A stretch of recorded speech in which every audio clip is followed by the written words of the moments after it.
بسم اللہ الرحمن الرحیم۔ میرے محترم ناظرین اور سامعین، تبلیغی جماعت ایک عظیم جماعت ہے جو ماشاءاللہ دین کی خدمت کر رہی ہے، دین کی اشاعت کر رہی ہے، اپنی جان اور اپنا مال اور اپنا وقت لگا کر لوگوں کے پیچھے جاتے ہیں اور لوگوں پر محنت کرتے ہیں۔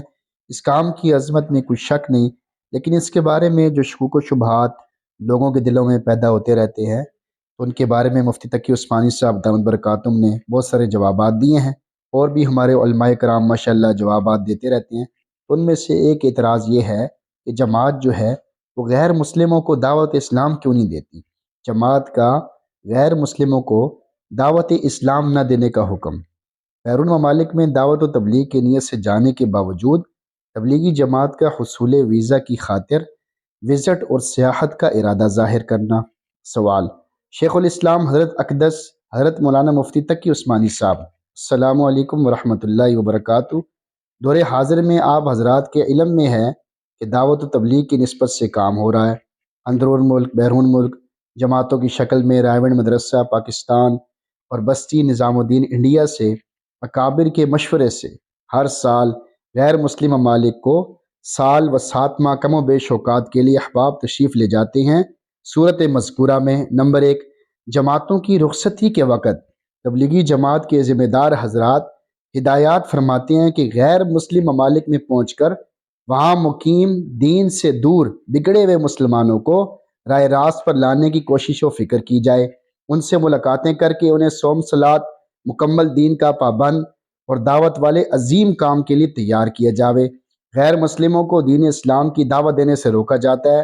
خدشہ یہ بیان کیا جاتا ہے کہ غیر مسلموں کے اسلام میں داخل ہونے پر ان کی رہنمائی کرنے والا کوئی نہیں ہوتا، جس کی وجہ سے وہ دوبارہ مرتد ہو جاتے ہیں۔ کیا یہ خدشہ درست ہے؟ یہ پہلی شک ہے۔ دوسری شک یہ ہے کہ دعوت و تبلیغ میں لگے ہوئے احباب کا ہدف یہ ہے کہ قیامت تک آنے والے حضرت رسول پاک صلی اللہ علیہ وسلم کے سارے امتی جہنم سے بچ کر جنت میں جانے والے بن جائیں۔ صحیح رہنمائی نہ ہونے اور غافل مسلمانوں کی اصلاح میں لگنے کی وجہ سے غیر مسلم کو دین اسلام قبول کرنے کی دعوت نہ دینا اور تاخیر کرنا، یہ شرعاً کیسا ہے؟ نمبر 3 یعنی تیسری شک، ایک وجہ یہ بھی بیان کی جاتی ہے کہ اگر غیر مسلموں کو ان کے ممالک میں داخلہ بند کر دیا جاوے گا، کیا اس اندیشے سے غیر مسلموں کو اسلام کی دعوت نہ دینا شرعاً جائز ہے؟ اور سوال کی جو چوتھی شک ہے وہ یہ ہے کہ یورپی ممالک و دنیا کے دیگر غیر مسلم ممالک میں جانے کے لیے ویزے کی ضرورت پڑتی ہے۔ جماعت والوں سے جس ملک کے لیے انہیں بھیجا جاتا ہے، سفارت خانے والے اس ملک کو جانے کی وجہ پوچھتے ہیں، جس پر جماعت کے ساتھی بڑوں کے مشورے سے یہ جواب دیتے ہیں کہ ہم آپ کے ملک میں سیر و سیاحت کے لیے جا رہے ہیں، حالانکہ ان کا مقصد وہاں پر مقیم غافل مسلمانوں سے ملنا ہوتا ہے۔ اپنے کام اور غرض کے خلاف سفارت خانے والوں کو جواب دینا شرعاً کیسا ہے؟ یہ 4 شکیں بیان ہوئی ہیں۔ حضرت مولانا مفتی تقی عثمانی صاحب شیخ الاسلام صاحب کی عظیم رائے ضرور شامل فرما دیں، آپ حضرات کا عظیم احسان ہوگا۔ والسلام محمد ابراہیم کوہاٹ۔ یہ ایک بندے نے سوال کیا ہے، اب اس کے جواب میں مفتی تقی عثمانی صاحب دامت برکاتہم کیا فرما رہے ہیں وہ بھی آپ کے سامنے ذکر کرتے ہیں، آپ بھی اس کو سنیں اور دیکھیں۔ جواب: مکرم بندہ، السلام علیکم ورحمۃ اللہ وبرکاتہ۔ نمبر 1، غیر مسلموں کو دعوت اسلام دینے سے کلی طور پر روکنا یا رکنے کا اہتمام کرنا بندے کی رائے میں درست نہیں ہے، یعنی اس عاجز کی رائے میں یہ درست نہیں ہے۔ البتہ ہر جماعت کا اپنا دائرہ کار ہوتا ہے، اپنی ترتیب ہوتی ہے۔ تبلیغی جماعت نے اپنا دائرہ مسلمانوں کی حد تک رکھا ہے، اس حد تک کچھ حرج نہیں ہے، لیکن یہ عذر صحیح نہیں ہے کہ کوئی مسلمان ہوگا تو اس کی رہنمائی صحیح نہ ہو سکے گی، کیونکہ تنہا کفر سے ہی بچ جانا بہت بڑی نعمت ہے، چاہے عمل میں کوتاہی رہے۔ نمبر 2، اس میں یہ تعویل ہو سکتی ہے کہ غیر مسلم ممالک میں گھومنا تو پڑتا ہی ہے، اور گھومنا ٹورزم کی وسیع تعریف میں شامل ہو سکتا ہے، لہذا اس میں بھی کوئی حرج نہیں ہے۔ والسلام۔